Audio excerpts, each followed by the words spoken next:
We've all been there. The city is paving your street, and you have to work your schedule around theirs. This is what residents of the Brentwood neighborhood in South San Francisco have been going through this past week. The paving is part of the city's street rehabilitation project, but some neighbors are annoyed because they see a trend of empty streets and no activity. You know, I sat in my living room and I watched them, and it seemed like they were done at noon, but they still wouldn't let me park my car in front of my house until after 5 o'clock. These no parking signs that cause people a lot of inconvenience also caused a ton of confusion.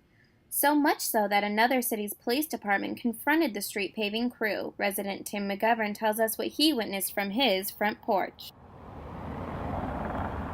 Those were San Francisco police signs, and this is South San Francisco, and he told the officer that they tried to get signs but didn't get any, so they used what they had.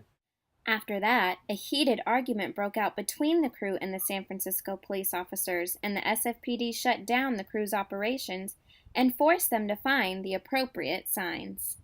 I go, well, I thought you'd be in handcuffs by now, and he goes, well, he kind of threatened to put me in handcuffs. And after that, they proceeded to take all the signs, and the police officers walked away with the signs all tucked under their arms and took them with them.